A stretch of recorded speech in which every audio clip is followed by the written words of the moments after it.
انس بن مالک رضی اللہ تعالیٰ عنہ فرماتے ہیں کہ میں حضور علیہ الصلوۃ والسلام کے ساتھ چل رہا تھا کہ اچانک ایک اعرابی، ایک بدو آیا. حضور علیہ الصلوۃ والسلام نے ایک سخت بارڈر والی، یعنی گھنے بارڈر والی نجران کی بنی ہوئی چادر، ردا، اپنی چادر اپنے اوپر لپیٹ رکھی تھی. آقا علیہ الصلوۃ والسلام نے گردن کے ارد گرد اور جسم پہ لپیٹ رکھی تھی. اعرابی آیا، وہ حضور علیہ الصلوۃ والسلام کو بلانا چاہتا تھا. اس نے بجائے نرم طریقے سے اور عام آداب کے مطابق بلانے کے، اس نے آ کے آقا علیہ السلام کی وہ جو اوڑھنی تھی، چادر تھی جو اوپر آپ نے کملی جوڑ رکھی تھی، نجران کی بنی ہوئی سخت، جس کا حاشیہ تھا گردن کو، گھنا حاشیہ اس لیے بیان کیا کہ اس کو پکڑ کے اس نے کھینچا. جب کھینچا تو حضرت انس بن مالک رضی اللہ تعالیٰ عنہ فرماتے ہیں کہ میں نے دیکھا کہ اس کے کھینچنے سے آقا علیہ السلام کی گردن پہ جیسے زخم کا نشان ہوتا ہے، وہ زخم کا نشان پڑ گئے. نظرت الی صفحات عنق رسول اللہ صلی اللہ علیہ وسلم وقد اثرت بها حاشیۃ الردا. میں نے آقا علیہ السلام کی گردن مبارک کو دیکھا تو وہ جو بارڈر تھا اس چادر کا، جس کو کہا کہ غلیظ الحاشیہ، بہت گھنا بنا ہوا تھا، اس کے ساتھ وہ جو کام کیا ہوا تھا اس کے ساتھ آقا علیہ السلام کی نرم و نازک گردن، اس کی جلد پہ زخم کا نشان ہو گیا. اتنے زور سے اس نے اچانک جھٹکے کے ساتھ کھینچا. لیکن آقا علیہ الصلوۃ والسلام اس کی طرف دیکھ کر خفا نہیں ہوئے. آپ کی شکن نہیں آئے آپ کی پیشانی مبارک پر، آپ کے چہرے اقدس پر ناگواری کے، ناخوشگواری کے، ناراضگی کے اثرات دکھائی نہیں دیے. آپ نے اس کو یہ نہیں فرمایا کہ کیا کر رہے ہو. اسی طرح تحمل سے، بردباری سے، حلم سے، حلیمی سے، نرمی سے، محبت کے ساتھ اس کو دیکھا. اور اس نے جب آقا علیہ الصلوۃ والسلام اس کی طرف مڑے تو اس نے کہا ثم قال یا محمد صلی اللہ علیہ وسلم مر لی من مال اللہ الذی عندک. جو اللہ نے تمہیں مال دیا ہے اور آپ کے پاس جو مال ہے اس میں سے مجھے دیں، مجھے ضرورت ہے، اس مال میں سے مجھے دیں. اس انداز کے ساتھ اس نے بات کی. آقا علیہ الصلوۃ والسلام نے اس کی طرف مڑ کے دیکھا. فالتفت الیہ رسول اللہ صلی اللہ علیہ وآلہ وسلم فضحک. آقا علیہ الصلوۃ والسلام نے اس کی طرف مڑ کے دیکھا اور مسکرا پڑے، بس مسکرا پڑے، تبسم فرمایا، ہنسے، شفقت کا مظاہرہ فرمایا. ثم امر له بعطاء. پھر حکم دیا صحابی کو آقا علیہ السلام نے کہ اس کو اتنا مال دے دیا جائے. اس کی اس قدر سخت روش کے باوجود جو انتہائی نامناسب تھی اور کسی بھی تباہ کے لیے ناگوار تھی، ناقابل برداشت تھی، اور عملاً ظاہری طور پہ انتہائی بے ادبی کا ایک عمل تھا اور آقا علیہ السلام کے لیے اذیت ناک اور تکلیف دہ عمل تھا. مگر آقا علیہ الصلوۃ والسلام بدستور مسکرائے، شفقت سے دیکھا، اس کی بات کو سنا اور جو اس نے مانگا اسے مال عطا کر دی. یہ حضور علیہ الصلوۃ والسلام کی نرمی ہے، آقا علیہ السلام کی شفقت ہے، آقا علیہ السلام کی رحمت ہے، اور آقا علیہ السلام کا پیغام محبت ہے اور پیغام احسان و عنایت ہے، پیغام لطف و کرم ہے ہر اس شخص کے لیے جو اپنے عمل کی وجہ سے اس کا حقدار ہو یا نہ ہو. حضرت ابو ہریرہ رضی اللہ تعالیٰ عنہ روایت کرتے ہیں کہ ایک شخص دیہات کا رہنے والا اعرابی حضور علیہ الصلوۃ والسلام کی مجلس میں، مسجد نبوی میں آیا. آقا علیہ الصلوۃ والسلام تشریف فرما تھے صحابہ کرام کے جھرمٹ میں، اور وہ دیہات سے آیا، واقف نہیں تھا جیسا کہ میں نے عرض کیا آداب مجلس نبوی صلی اللہ علیہ وآلہ وسلم کے اور آداب مسجد سے واقف نہ تھا. دور سے آیا ہوگا، پریشر تھا، اس نے آ کے مسجد نبوی کے اندر پیشاب کر دیا. جو لوگ بیٹھے تھے یعنی صحابہ کرام، وہ اسے دیکھ کر اس کی طرف دوڑے اس کو روکنے کے لیے. حضور علیہ الصلوۃ والسلام نے ان سب کو فوراً سختی سے منع فرما دیا، روک دیا. خبردار اس کی طرف نہ دوڑو، اسے کچھ نہ کہو، اسے آواز بھی نہ دو، اس لیے کہ اگر تم اس کی طرف دوڑو گے، آواز دو گے تو وہ دوران پیشاب ایک خوف کی کیفیت میں رک جائے گا، اور یہ احتباس، پیشاب کو روک لینا، اس کے لیے تکلیف اور بیماری کا باعث ہو سکتا ہے. فوری روک دیا.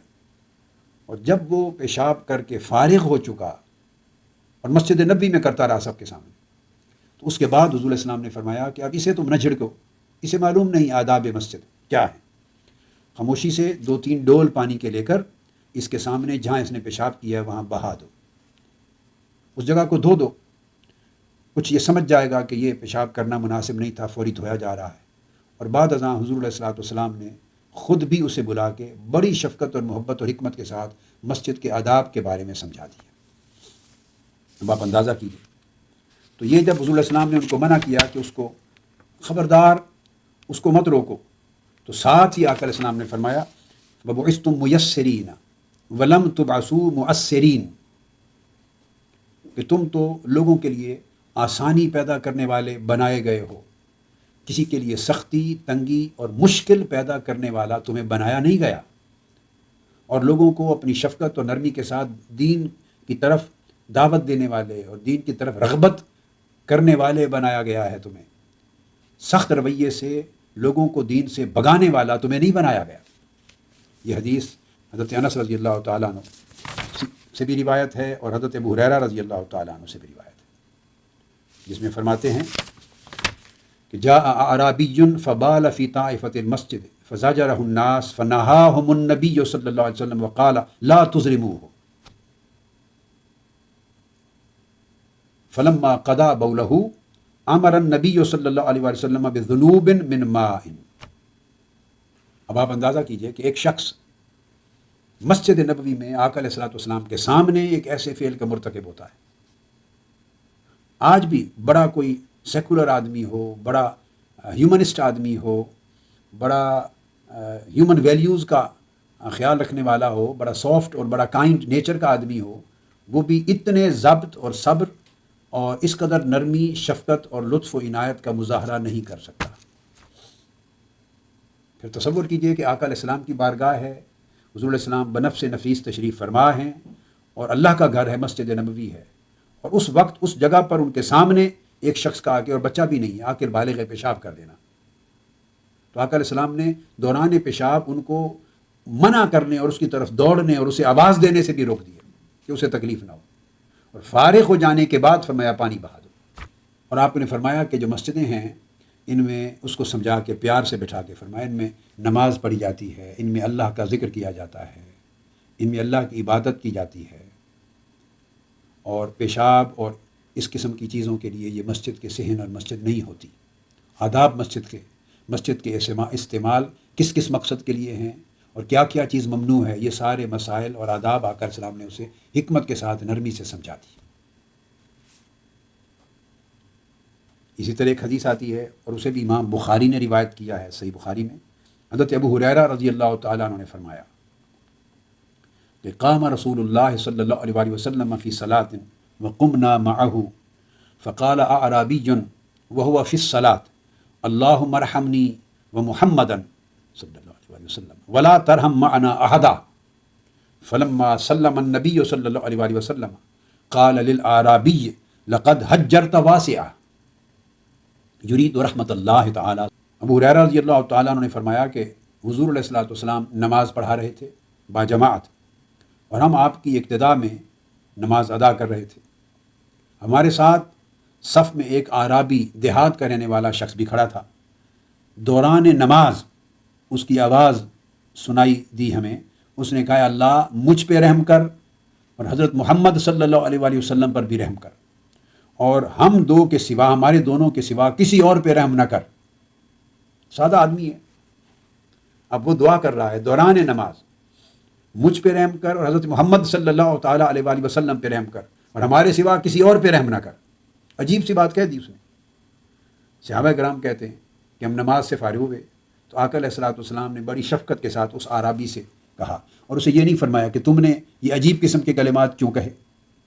یا دوران نماز اونچا کیوں بولے،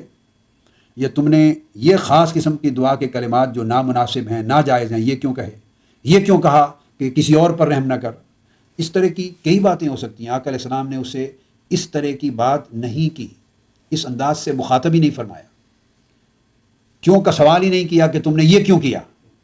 بلکہ آقا علیہ السلام نے بڑی شفقت کے ساتھ ایک پازیٹیو طریقے سے،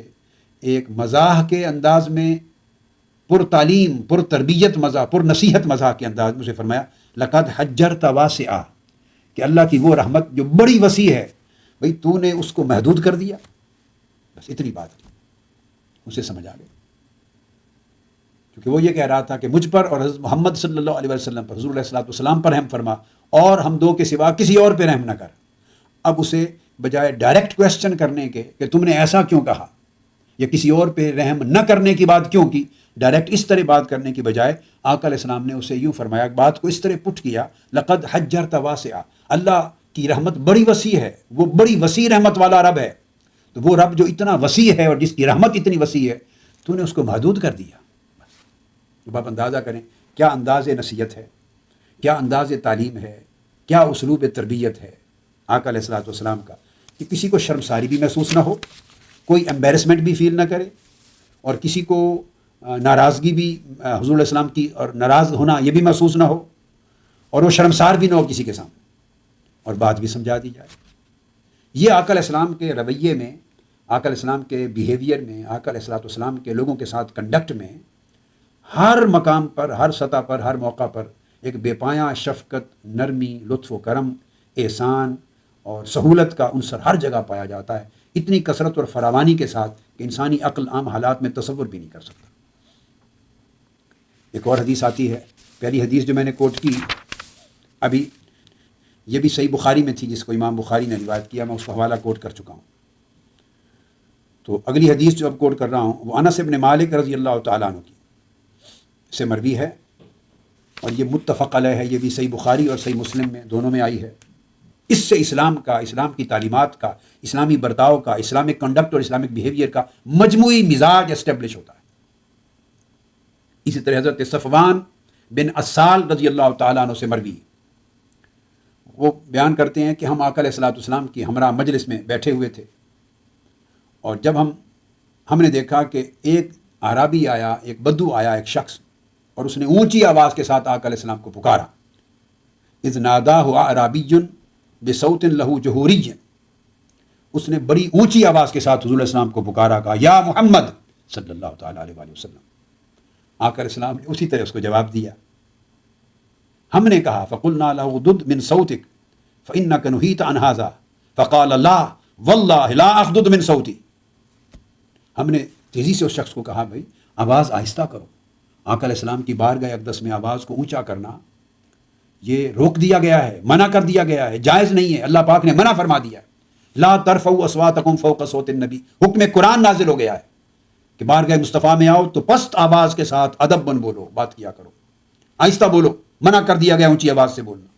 دیہاتی آدمی تھا، اس نے سمجھا کہ یہ اپنی طرف سے کہہ رہے ہیں. اس نے کہا لا، خدا کی قسم میں اپنی آواز کو آہستہ نہیں کروں گا، نیچا نہیں کروں گا. اس کو سمجھ نہیں ہے کہ کیا قرآنی احکام آ گئے ہیں، کوئی آیت اتر آئی ہے. یہ صحابہ کرام اپنی طرف سے کہہ رہے ہیں کہ منع کر دیا گیا ہے اونچی آواز سے بولنا. اس نے سمجھا یہ روک رہے ہیں. اس نے کہا نہیں، خدا کی قسم میں اپنی آواز کو پست نہیں کروں گا. صحابہ کرام خاموش ہو گئے. آقا علیہ السلام نے برا نہیں منایا، آپ نے اس کے لیے کوئی ناگواری ظاہر نہیں کی، اور اس نے پھر کہا فقال یا رسول اللہ صلی اللہ علیہ وسلم المرء يحب القوم ولما يلحق بهم قال المرء مع من احبه. اس نے سوال پوچھا کہ یا رسول اللہ یہ بتائیے، ایک شخص ایک قوم سے، ایک طبقے سے، اللہ کے بندوں کے ایک گروہ سے، ایک جماعت سے محبت کرتا ہے مگر وہ ان سے مل نہیں سکا. اب نہیں مل سکا اس کے دو معنی ہیں. ایک تو فزیکلی اس کی ملاقات نہیں ہو سکی ان سے، اس کا ایک معنی یہ ہے کہ اسے محبت ہے ان اللہ والوں کے ساتھ یا اللہ کے نیک بندوں کے ساتھ، اہل اللہ کے ساتھ، اللہ کے پیارا بندوں کے ساتھ، مگر اسے فزیکلی ان کی مجلس میں، ان کی صحبت میں جا کے بیٹھنا، ان سے ملاقات کرنا، ان کے ساتھ رہنا، یہ نصیب نہیں ہو سکا. خواہ بعد زمانی کی وجہ سے کہ زمانہ زیادہ ہے، کہ وہ اللہ والے جن سے اسے محبت ہے وہ چند صدیاں پہلے ہو گزرے، اور یہ محبت کرنے والا آج بعد میں ہے. جیسے آج لوگ محبت کرتے ہیں حضور داتا گنج بخش علی حجویری سے، محبت کرتے ہیں حضرت بابا فرید الدین گنج شکر سے مگر ان سے مل نہیں سکے، محبت کرتے ہیں خواجہ نظام الدین اولیاء سے، محبت کرتے ہیں خواجہ معین الدین چشتی اجمیری سے، محبت کرتے ہیں خواجہ بہاؤالدین نقشبند سے، محبت کرتے ہیں امام ابوالحسن شاذلی سے، محبت کرتے ہیں حضرت شیخ سید احمد الرفاعی سے، محبت کرتے ہیں حضور سیدنا غوث العظم شیخ عبد القادر جیلانی رضی اللہ تعالیٰ عنہ سے. الغرض بعد زمانی ہے، صدیوں کا فاصلہ ہے، یا بعد مکانی ہے. زمانہ ایک ہی ہے، ایک ہی وقت میں نام سنا ہے کسی شخص نے، کسی اللہ والے کا یا اللہ والوں کا، اللہ کے نیک بندوں کا، دنیا کے کسی اور کنارے پر، دور کسی اور ملک میں، مگر ملاقات کے لیے اس کے پاس استطاعت نہیں، ملاقات نہیں کر سکا. تو ایک معنی تو یہ ہے کہ ان کے ساتھ مل نہیں سکا فزیکلی، اور دوسرا ولما یلحق بہم کا ایک معنی یہ بھی ہے کہ اپنے اعمال میں ان کے ساتھ نہیں مل سکا، یعنی اعمال ان جیسے نہیں کر سکا، اتنے اعمال صالحہ نہیں کر سکا جتنے شب و روز وہ کرتے رہتے تھے. اس طرح کے نیک اعمال، عبادات، شب بیداریاں، عبادت گزاری، تقوی، پرہیزگاری اس درجے کی نہیں کر سکا یا اتنی کثرت سے نہیں کر سکا جو ان کے پاس اللہ رب العزت نے توفیق عطا فرمائی۔ لہٰذا تو اعمال کی وجہ سے ان کے ساتھ نہیں مل سکا یا ظاہری صحبت میں ان کے جا کے نہیں بیٹھ سکا، ملاقات نہیں کر سکا۔ دونوں محدثین نے، ائمہ حدیث نے اور شارحین نے دونوں معنی بیان کیے۔ تو اس شخص کو محبت تھی ان سے، مگر ملاقات نہ کر سکا یا ان جیسے اعمال نہ کر سکا، تو اس کے لیے کیا حکم ہے؟ آقا علیہ السلام نے اس کو جواب دیا، المرء مع من احبہ، جس شخص کو جس سے محبت ہوگی قیامت کے دن اسے اس کے ساتھ اٹھایا جائے گا، اس کا حساب و کتاب اس کے ساتھ کیا جائے گا، اس کا حشر و نشر اسی کے ساتھ کیا جائے گا جس کے ساتھ اسے محبت ہوگی۔ یعنی اگر ملاقات نہ کر سکنے کی کمی بھی موجود ہے اس کی زندگی میں، یا اعمال کے درجات اور کثرت اعمال میں جو فرق ہے وہ کمی اور فرق بھی موجود ہے، اس کے باوجود اللہ رب العزت اس فرق کو نظر انداز کر کے، اس فرق سے صرف نظر فرماتے ہوئے اپنی رحمت اور اپنی بخشش کے پیش نظر اس شخص کو ان اللہ والوں کے ساتھ ملا دے گا، کھڑا کر دے گا، ان کے ساتھ حساب و کتاب یہ حشر و نشر ہوگا، جہاں وہ ہوں گے وہیں ان کو کھڑا کر دیا جائے گا۔ تو اللہ پاک اس محبت کا یہ صلہ عطا کرے گا اس کو کہ قیامت کے دن ان کی معیت اور سنگت دے دی جائے گی۔ اور ایک حدیث میں آتا ہے اللہ رب العزت اس محبت کرنے والے کو اس اللہ کے نیک بندے سے، اس ولی سے، اس مرد صالح سے، اس مرد مقرب سے ملا دیا جائے گا، ساتھ کھڑا کر دیا جائے گا قیامت کے دن، جس کے ساتھ اسے محبت تھی۔ اور یہ فرمایا جائے گا، حدیث پاک کے الفاظ آتے ہیں، لو کان عبدین تحابا فی اللہ عز وجل واحد فی المشرق وآخر فی المغرب، دو بندے تھے، اللہ کے لیے ان میں محبت کا رشتہ تھا، ایک مشرق میں تھا ایک مغرب میں تھا، لجمع اللہ بینہما یوم القیامہ، اللہ رب العزت قیامت کے دن ان کو اکٹھا کر دے گا، وَيَقُولُ هَذَا الَّذِي كُنْتَ تُحِبُّهُ فِيَّ، اس شخص کے کہے گا محبت کرنے والے طالب سے، یہ ہے وہ شخص میرا ولی اور میرا دوست جس سے تو میری خاطر محبت کیا کرتا تھا، آج اس محبت کے سبب سے تجھے اس کے ساتھ ملا دیا گیا، اس کی سنگت اور اس کی رفاقت و میت تمہیں عطا کر دی گئی۔ یہ تفصیل ہے حدیث کی، حدیث کے ذریعے۔ اس حدیث کو امام ترمذی نے روایت کیا ہے، یہ حدیث صحیح کہا ہے اس کو، اور دیگر اور کتب حدیث میں الگ الگ طوروں کے ساتھ بھی حدیث کہیں مختصر کبھی تفصیل کے ساتھ آئی ہے۔ اب اس وقت ہمارا جو زیر غور موضوع تھا وہ یہ تو ایک نفس مضمون تھا کہ آقا علیہ الصلوۃ والسلام، اس میں بھی شفقت ہے، اس میں اللہ اور اللہ کے رسول کی، اس میں بھی رحمت اور شفقت ہے کہ ایک شخص گناہ گار ہے، یا ایک شخص میں اعمال کا وہ درجہ اور اعمال کی وہ کثرت نہیں جو اہل اللہ، ان اہل اللہ کے پاس تھی جس کے ساتھ اس بندے کو محبت رہی عمر بھر، اور اس کی محبت کے مظاہر اس کی زندگی میں نظر آتے رہے، یہ اس محبت کا اظہار کرتا رہا، صدق کے دل سے محبت کرتا رہا۔ تو صدق کے دل سے اگر سچی محبت اس کے دل میں تھی اور اعمال میں کمی بھی تھی یا ملاقات نہ کر سکنے کی کمی بھی تھی، تب بھی اللہ تبارک و تعالیٰ اس کمی کو قیامت کے دن پورا کر دے گا، اور اس کمی اور فرق کو مٹا کر اس کو اس کے ساتھ سنگت اور رفاقت دے دی جائے گی۔ یہ بھی فی نفس ہی اللہ کی رحمت ہے، اللہ کے رسول کی رحمت ہے اور شفقت ہے اور امن اور سہولت کا آئینہ دار ہے یہ فیصلہ بھی۔ مگر جو بطور خاص آقا علیہ السلام کی سیرت طیبہ کا عملی پہلو سامنے نظر آتا ہے وہ یہ کہ ایک شخص کی درست گوئی اور سخت روی کے باوجود آقا علیہ الصلوۃ والسلام اس کی طرف متوجہ ہیں، اس کی بات غور سے سنتے ہیں، اس کو جواب دیتے ہیں، اور ایک ہلکے سے لمحہ کے لیے بھی معمولی سی بھی اظہار ناگواری یا تباہ کا نہیں فرماتے۔ شفقت اسی طرح رہتی ہے جیسے دوسروں کے لیے۔ اسی طرح ایک اور حدیث آتی ہے، ابو ہریرہ رضی اللہ تعالیٰ عنہ فرماتے ہیں کہ ہم آقا علیہ السلام کے حضور حلقہ میں بیٹھے تھے مسجد کے اندر، اب یہ مسجد نبوی کے اندر کا واقعہ ہے، صحابہ کرام کی مجلس ہے، آقا علیہ السلام تشریف فرمائیں، فرماتے ہیں آقا علیہ السلام کھڑے ہوئے، ہم بھی کھڑے ہوئے آپ کے ساتھ، یہ معمول تھا ہمارا، جب آپ کھڑے ہوتے تشریف لے جانے کے لیے تو ساری مجلس ادباً کھڑی ہو جاتی، تعظیماً کھڑی ہو جاتی۔ ایسا کبھی نہ ہوتا کہ آقا علیہ السلام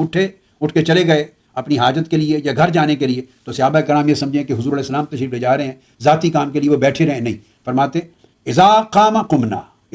قمنا فقام یوما وقمنا معه، جب بھی آقا علیہ السلام کھڑے ہوتے ہم حضور علیہ السلام کے ساتھ ادب اور تعظیم و تکریم میں کھڑے ہو جاتے، یہ قیام تعظیمی ہوتا۔ تو ایک روز فرماتے ہیں اسی طرح آقا علیہ السلام کھڑے ہوئے، ہم بھی کھڑے ہو گئے اور چل پڑے آقا علیہ الصلوۃ والسلام، صحابہ کرام چلتے گئے، مسجد کے وسط میں پہنچے تو ایک عربی، ایک بدو شخص آ گیا، اس نے آقا علیہ السلام کے قریب آ کے فرماتے ہیں کہ فحابذ بردائہ من ورائہ، آقا علیہ السلام نے چادر اوڑھی ہوئی تھی اپنے جسم اقدس پر، تو اس کے پیچھے سے چادر کو پکڑا اور زور سے اس چادر کو کھینچا، فحمر رقبتہ، آقا علیہ السلام کی گردن زور سے کھینچنے کی وجہ سے سرخ ہو گئی، جیسے زخم کا نشان ہو جاتا۔ تو اس نے پھر آقا علیہ السلام سے آقا علیہ السلام ناراض نہیں ہوئے، ہلکی سی ناخوشگواری کا بھی اظہار نہیں فرمایا، اس نے پھر آقا علیہ السلام سے مانگا، بہت مال مانگا، اسے ضرورت تھی، تو آپ نے اونٹ بھر کے گندم کے، جیسے اس نے مانگا جتنا اس کا خاندان تھا، گندم کا بھی اور کھجوروں کا بھر کے اس کو عطا کر دیا۔ جتنا مانگا اتنا عطا کر دی۔ یہ حضرت ابو ہریرہ رضی اللہ تعالیٰ عنہ سے ایک اور موقع پر بھی ایسا واقعہ مروی ہے جسے امام احمد بن حنبل نے، امام عبدالرزاق نے، امام حمیدی نے، حتیٰ کہ امام بخاری نے الادب المفرد میں، امام ابو داود نے سنن میں، امام ترمذی نے اپنی جامع میں روایت کیا، امام نسائی میں سنن میں روایت کیا ہے، امام ابن حبان نے اپنی صحیح میں روایت کیا ہے، عبداللہ ابن عباس نے بھی ایسے واقعات بیان کیے۔ کئی واقعات ایسے ہوتے کہ آقا علیہ الصلوۃ والسلام تشریف لے جا رہے ہیں، کوئی بدو کوئی عرابی آیا ہے اور اس نے آقا علیہ الصلوۃ والسلام کو بڑی سختی اور درستی کے ساتھ بلایا، آقا علیہ السلام نے اس کی بات سنی، اس نے کچھ مانگا، آقا علیہ السلام نے ادا کر دی۔ بعض اوقات کسی نے نامناسب بھی مانگا، آقا علیہ الصلوۃ والسلام مثلا خرید کر لائے ہیں ایک اونٹنی، ایک واقعہ آیا کہ اس نے آگے بڑھ کے کہا یہ میری اونٹنی ہے، اصرار کیا میری اونٹنی ہے مجھے دے دے،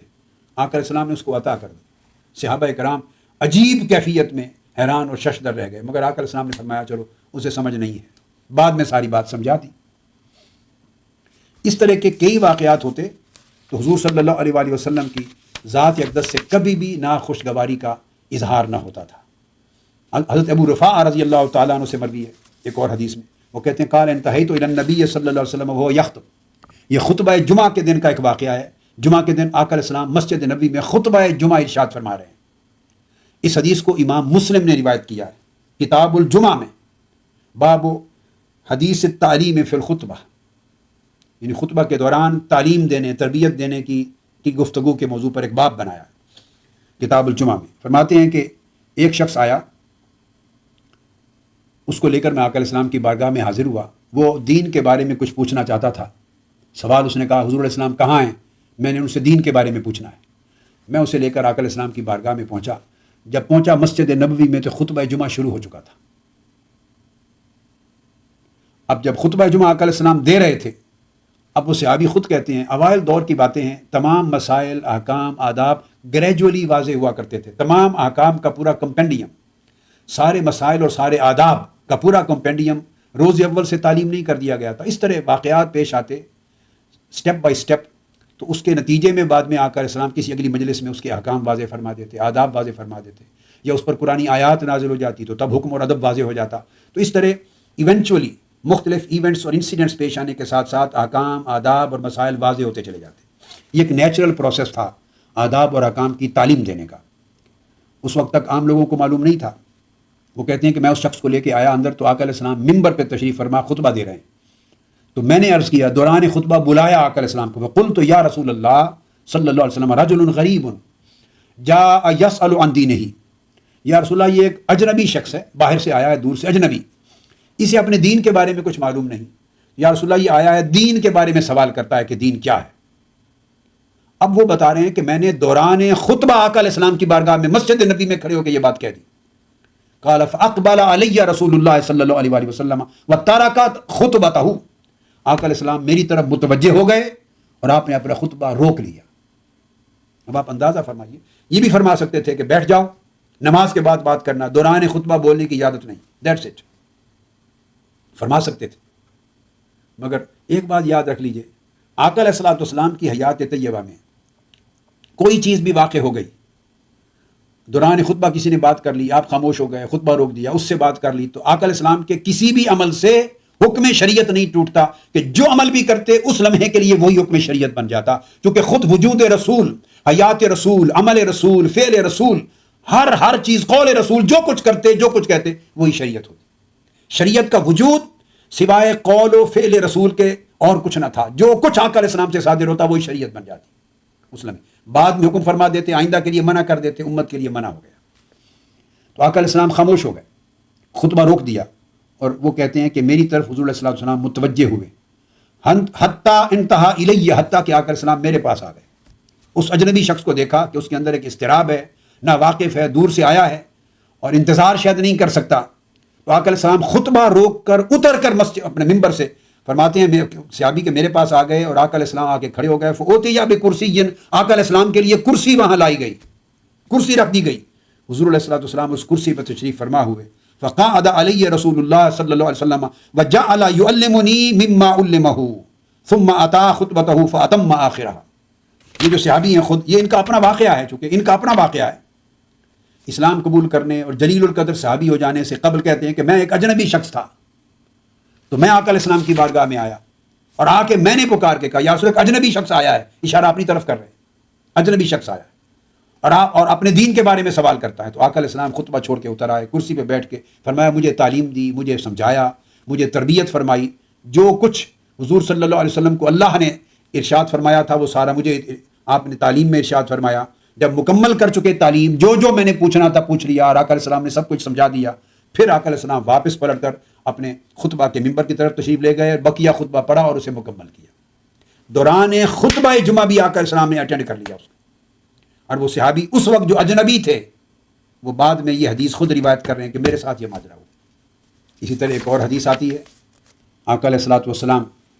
کے بارے میں، حضرت جبیر بن مطعم رضی اللہ تعالیٰ عنہ بیان کرتے ہیں۔ اس حدیث کو بھی امام بخاری نے روایت کیا ہے، بڑا عجیب مضمون ہے، سبحان اللہ۔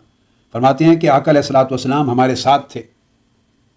غزوہ حنین سے واپس پلٹ رہے تھے، غزوہ حنین سے ہم آقا علیہ السلام کے ہمراہ ہیں۔ اس ایک شخص عرب جو تھے مختلف وہ بدو وہ دیہات کے جمع ہو گئے، غزوہ حنین سے پلٹے تو مال غنیمت ساتھ تھا، چونکہ فتح ہوا تھا تو مال غنیمت ساتھ تھا قافلے میں، تو راستے میں بدوؤں نے آقا علیہ السلام کو گھیر لیا، گھیرے میں لے لیے، ارد گرد جمع ہو گئے۔ یعنی فرماتے ہیں کہ وہ جب آئے علقت رسول اللہ صلی اللہ علیہ وسلم الاعراب یسألونہ حتی تروہ الی سمرۃ فخطفت رداءہ فواقف رسول اللہ صلی اللہ علیہ وسلم فقال اوتونی ردائی۔ انہوں نے ارد گرد گھیر لیا آقا علیہ السلام کو اور وہ مال مانگتے تھے کہ مال غنیمت میں سے ہمیں دے دیں، یعنی انتظار نہیں کر سکتے تھے، دیہاتوں سے آ گئے، دوڑ کر آ گئے، نئے نئے لوگ تھے، ابھی شان صحابیت میں داخل نہیں ہوئے تھے، دائرہ صحابیت میں ابھی تعلیم نہیں پائی تھی، تربیت نہیں پائی تھی، فیض صحبت نہیں ملا تھا، دوڑ کے آئے، بس کلمہ پڑھ لیا، مسلمان ہونے کا اعلان کر دیا، گھیر لیا، اور آقا علیہ السلام کی چادر جو کھینچی پکڑ کے کئی لوگوں نے تو چادر اتار کے لے گئے، چادر اتار کے کھینچ کے لے گئے آقا علیہ السلام کی، اور پوچھتے تھے یا رسول اللہ ہمیں مال غنیمت میں سے دیں، ہمیں مال غنیمت میں سے دیں۔ تو آقا علیہ السلام نے انہیں فرمایا کہ میں تمہیں مال غنیمت میں سے تمہارا حصہ تمہیں دیتا ہوں، تمہیں دوں گا، اور کبھی بھی وعدہ خلافی نہیں ہوگی۔ بس آپ نے پھر مسکرا کے فرمایا میری چادر تو مجھے واپس دے دو، یہ تمہاری غنیمت نہیں ہے، میری چادر مجھے واپس دے دو۔ آقا علیہ الصلوۃ والسلام اس انداز کے ساتھ ان سے مخاطب ہوئے۔ اسی طرح حدیث میں آتا ہے کہ جمعہ کا دن ہے، آقا علیہ الصلوۃ والسلام خطاب جمعہ فرما رہے ہیں۔ یہ حدیث صحیح بخاری میں، صحیح مسلم میں متفق علیہ ہے، اور کوئی 14 سے 15 مرتبہ امام بخاری نے یہ حدیث روایت کی ہے، صرف صحیح بخاری میں مختلف سند کے ساتھ 14-15 مرتبہ مختلف ابواب کے تحت مختلف احکام وضع کرنے کے لیے 14-15 مرتبہ تسلسل سے امام بخاری نے اس حدیث کو بار بار روایت کیا ہے۔ جہاں کوئی الفاظ مختلف ہیں، جہاں کوئی مضمون کی تفصیل کہیں کم ہے، کہیں زیادہ ہے، کہیں راوی مختلف ہے، تو ان میں سے میں جو روایت اس وقت آپ کو کوٹ کر رہا ہوں صحیح بخاری کی، مضمون مور اور لیس ایک ہی ہے، ساری روایات میں ایک ہی مضمون ہے، متفق علیہ حدیث ہے۔ میں جو کوٹ کر رہا ہوں اس وقت حدیث یہ صحیح بخاری کی کتاب المناقب میں سے ہے، باب علامات النبوہ فی الاسلام، اور صحیح مسلم کی کتاب الاستسقاء میں ہے، باب الدعاء فی الاستسقاء، اور العاجل کے اسباء کی کتب میں۔ حضرت انس بن مالک رضی اللہ تعالیٰ عنہ حدیث کے راوی ہیں، قال اصاب اہل المدینہ قحط علی عہد رسول اللہ صلی اللہ علیہ وسلم فبینا هو یخطب یوم جمعۃ اذ قام رجل فقال یا رسول اللہ ہلکت القرى وہلکت الشاء فادعوا اللہ یسقینا فمد یدیہ ودعا قال انس وان السماء لمثل الزجاجہ فہاجت ریح انشأت سحابا ثم اجتمع ثم ارسلت السماء غزالیہ فخرجنا نخوض الماء حتى اتینا منازلنا فلم نزل نمطر الى الجمعة الاخرى فقام الی ذلك الرجل او غیرہ فقال یا رسول اللہ صلی اللہ علیہ وسلم تہدمت البیوع فادعوا اللہ یحبسہ فتبسم ثم قال حوا علینا ولا علینا حوا علینا ولا علینا حوا علینا ولا علینا فنظرت الى السحاب تصدع حول المدینة کانه اکلیل او کما قال رواہ البخاری و مسلم و ابو داؤد۔ حضرت انس رضی اللہ تعالیٰ عنہ فرماتے ہیں کہ حضور اسلام کا زمانہ اقدس تھا، اس میں ایک دفعہ اہل مدینہ شدید قحط میں مبتلا ہو گئے۔ جب تمام اہل مدینہ بڑے شدید قحط سے دوچار ہوئے تو ایک جمعہ کا دن آیا، آقا علیہ السلام خطبہ جمعہ ارشاد فرما رہے ہیں، ایک شخص دوران خطبہ جمعہ کھڑا ہو گیا اور اس نے عرض کیا یا رسول اللہ ہمارے گھوڑے ہلاک ہو گئے، بکریاں مر گئیں، اللہ تعالیٰ سے دعا کیجئے کہ ہمیں پانی مرحمت فرمائے۔ آقا علیہ السلام نے وہی بات خطبہ جمعہ روک لیا، اس کی بات سنی، سن کے اپنے دست مبارک دعا کے لیے اٹھا دیے۔ جب دعا کے لیے ہاتھ اٹھائے، حضرت انس بن مالک رضی اللہ تعالیٰ عنہ فرماتے ہیں کہ ہم نے دیکھا اس وقت آسمان شیشے کی طرح صاف تھا، دور دور تک بادلوں کا کوئی ٹکڑا بھی دکھائی نہ دیتا تھا۔ ہاتھ اٹھانے کی دیر تھی کہ ہوا چلنے لگی، بادل ارد گرد جمع ہونے لگے، اور آسمان نے پھر منہ کھول لیا اور موسلادھار بارش برسی، اور اتنی برسی کہ ہم اپنے گھروں کو بارش کے اندر چلتے ہوئے گئے، اور بارش بغیر توقف کے مسلسل 7 دن تک، یعنی اگلے جمعہ تک متواتر بارش ہوتی رہی۔ فرماتے ہیں کہ آئندہ اگلا جمعہ آیا، آقا علیہ السلام پھر خطبہ جمعہ دے رہے ہیں۔ دوران خطبہ جمعہ وہی شخص یا کوئی اور شخص کھڑا ہو گیا، اس نے پھر خطبے کو روکا اور روک کر عرض کیا، یا رسول اللہ ہمارے گھر تباہ ہو گئے، گر گئے، اللہ سے دعا کیجئے کہ اس بارش کو روک لے۔ تو آقا علیہ السلام اس کی بات کو سن کر مسکرا پڑے، فتبسم، مسکرا پڑے، خطبہ روک دیا، مسکرائے، اور آقا علیہ السلام نے پھر اپنے دست اقدس کو اوپر اٹھایا اور اٹھا کر ثم قال حوالینا ولا علینا، بادلو تم مدینہ منورہ کے اوپر سے، ہمارے اوپر سے ہٹ جاؤ اور ہمارے ارد گرد برسو، ہمارے اوپر نہ برسو، ہمیں چھوڑ دو، ہمارے ارد گرد برسو، ہمارے اوپر مت برسو۔ حضرت انس بن مالک فرماتے ہیں کہ ہم نے دیکھا اسی وقت بادل چھٹ گئے، دوڑ کر شہر مدینہ کو چھوڑ کے پیچھے ہٹ گئے، اور چاروں اطراف میں چھٹ کے برسنے لگے، اور شہر مدینہ پہ بارش ختم ہو گئی، اور ایک ایسا منظر بن گیا بادلوں کے ساتھ جیسے سر پہ رکھا جانے والا ایک تاج ہوتا ہے، تاج کی طرح بادل گولائی میں بٹ گئے۔ اب اس میں ایک بات تو یہ ہے کہ یہ جو حدیث ہے بہت سے طرق سے اس طرح آئی ہے کہ آقا علیہ السلام نے عرض کیا، اللہم حوالینا ولا علینا، اے اللہ بادل ہمارے ارد گرد برسیں، ہمارے اوپر نہ برسیں۔ مگر اس طرح بھی آئی ہے، یہ جو حدیث کی روایت میں نے اس وقت پڑھی، میں نے یہ تمام روایات صحیح بخاری اور صحیح مسلم کی اور دیگر کتب کی اپنی ایک کتاب جو حدیث میں مرتب کی ہے، عمدۃ البیان فی عظمت سید ولد عدنان، آقا علیہ الصلوۃ والسلام کے مناقب میں، فضائل میں، عمدۃ البیان فی عظمت سید ولد عدنان صلی اللہ تعالیٰ علیہ وسلم، یہ کتاب ہے، اس میں نے جمع کر دی ہیں یہ تمام روایات اور احادیث، تمام اسانید اور طرق کے ساتھ، بخاری اور مسلم کی اور دیگر کتب کی میں نے اس میں جمع کر دی۔ تو اس طرح بھی یہ روایت آئی ہے صحیح بخاری میں، اور جیسے میں نے بتایا کہ جس میں آقا علیہ السلام نے لفظ اللہم سے التجا نہیں کی، بلکہ ہاتھ اٹھا کر ڈائریکٹ بادلوں کو حکم دے دیا، ہوا علینا ولا علینا، بادلوں چھٹ جاؤ، ہمارے ارد گرد برسو اور مدینہ شہر کو چھوڑ دو۔ بادل آقا علیہ السلام کی انگلی کا اشارہ اور حکم پا کے چھٹ گئے تاج کی طرح، اور ارد گرد برستے رہے، شہر مدینہ صاف ہو گئے۔ اس میں دعا کا کلمہ نہیں، حکم کا کلمہ ہے کہ بادلوں ہٹ جاؤ، ہمارے ارد گرد برسو، ولا علینا، ہمارے اوپر مت برسو۔ تو بادل بھی آقا علیہ السلام کے قدرت تصرف میں ہیں، معجزتاً، یہ اللہ رب العزت کے ان معجزات میں سے ہے، ان تصرفات میں سے ہے، ان عنایات میں سے ہے جو اللہ پاک نے حضور علیہ السلام کو عطا کی۔ مگر پھر اصل مضمون جس کے لیے حدیث میں نے کوٹ کی وہ یہ آپ نے دیکھا کہ دونوں جمعہ پر آقا علیہ السلام خطبہ جمعہ دے رہے ہیں، اور دوران خطبہ جمعہ ایک شخص کھڑا ہو کے عرض کرتا ہے، وہ بعد میں بھی کہہ سکتا تھا۔ آقا علیہ السلام فرما دیتے، بھائی میں خطبہ جمعہ دے رہا ہوں، 2 منٹ صبر کر لو، رک جاؤ، نماز پڑھ لیں ہم، اس کے بعد بتانا کیا کہنا چاہتے ہیں۔ مگر نہیں، اس پریشان حال کو دیکھا، اسے خبر نہیں، وہ انتظار نہیں کر سکتا، اس کی بات کو سننے کے لیے آقا علیہ السلام نے اپنا خطبہ جمعہ روک دیا، خطاب روک دیا، اس کی بات کو سنا، اور سن کے پھر وہیں دعا کی، ان کی حاجت روائی کر دی، وہی بارش شروع ہو گئی۔ اس حدیث میں درجن مقامات پر جو حدیث آئی ہے، درجنوں روایات میں، درجن میں حدیث میں آتا ہے کہ آقا علیہ السلام کے دست اقدس ابھی نیچے کیے نہیں تھے آپ نے کہ موسلا دار بارش شروع ہو گئی، اور آپ منبر سے نہیں اترے اسی حال میں کہ ریش مبارک سے بھی اور چہرہ انور، سر انور سے بارش کے قطرے بہنے لگے، اتنی بارش شروع ہو گئی، اور گھروں کو گئے تو لوگوں کی آدھی ٹانگیں بارش میں ڈوبی ہوئی تھی، وہیں کھڑے، اسی لمحے ان کی حاجت روائی کر دی، ان کی مشکل کشائی کر دی، ان کی مدد فرما دی، جو طلب تھی وہ پوری فرما دی، مؤخر نہیں کیا۔ پھر اگلا جمعہ آ گیا، پھر اس شخص نے یا کسی اور شخص نے دوبارہ خطبہ جمعہ روک کر کہا، پھر فرما سکتے تھے بھائی 2 منٹ صبر کر لو، مگر نہیں، یہ بھی نہیں کہا، سائل ہے، اس کی بات کو پہلے اٹینڈ کر لی، اس کی بات سن کر پھر دعا کی، ہاتھ اٹھا کر ان کی مدد کر دی، مراد پوری ہو گئی، اس کے بعد خطبہ مکمل کر دی۔ آقا علیہ السلام کا یہ معمول تھا، یہ نہ دیکھتے تھے کہ یہ شخص آداب کے مطابق بات کر رہا ہے، سلیقے، قانون، قاعدے اور ادب اور حکم کے مطابق کر رہا ہے، یہ اس کی خلاف ورزی کر رہا ہے، نہیں، یہ اس کی بے خبری ہے، نظر انداز فرماتے، صرف نظر کرتے، اور اپنی شفقت، اپنی رحمت، اپنی محبت، اس کے لیے اپنی نرمی اسی طرح قائم رکھتے، لطف و کرم قائم رکھتے جس طرح دوسروں کے لیے رکھتے، یعنی کسی کے غلط عمل سے رد عمل نہ ہوتا آپ کی طبیعت مقدسہ پر۔ صحیح بخاری میں یہ حدیث بھی آتی ہے کہ آقا علیہ السلام ایک مرتبہ نماز پڑھنے کے لیے مصلی پر کھڑے ہیں، اقامت ہو گئی ہے، اللہ اکبر کہہ کے نماز شروع کرنے والے ہیں، جب نماز قائم ہو گئی، اقامت ہو گئی، این اس وقت مسجد نبوی کے باہر دروازے سے کسی نے آ کے آواز دی، یا رسول اللہ صلی اللہ علیہ وسلم، میں بھوکا ہوں، میرے بچے بھوکے ہیں، ہمارے گھر کھانے کا کچھ نہیں، آپ کے پاس آئے ہوں، ہماری مدد کیجیے۔ آواز کانوں پر پڑی، آقا علیہ السلام نے صحابہ کرام کی صفوں کو اشارہ کر کے کہا ابھی رک جاؤ، مصلی چھوڑ کے باہر تشریف لے گئے، نماز مؤخر کر دی، اقامت کے بعد بھی نماز کو مؤخر کر دیا۔ یہ تھی آقا علیہ السلام کی شفقت و محبت، یہ تھی آقا علیہ السلام کی رحمت و عنایت امت پر، سائلوں پر، محتاجوں پر، پریشان حالوں پر، ناواقفوں پر، بے خبروں پر، آداب نہ جاننے والوں پر بھی۔ کہ اقامت ہو چکی ہے نماز کی، چھوڑ کے باہر چلے گئے آقا علیہ السلام، گھر سے جو جو اس نے مانگا اسے عطا کیا، اس کی جھولیاں بھر دی، لاد کر اس کو سامان کھانے پینے کا اس کے گھر کے لیے دیا، روانہ کر کے واپس آ کے پھر نماز پڑھائی، تو نماز مؤخر کر دی یا خطبے روک دیے کئی مقامات پر۔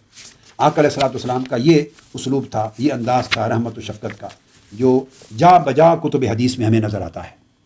آج کی گفتگو ہم یہاں پہ ختم کرتے ہیں، اگلی نشست انشاءاللہ تعالی اس سے ہم شروع کریں گے حضور علیہ السلام کی شفقت و رحمت کا عملی مظاہرہ۔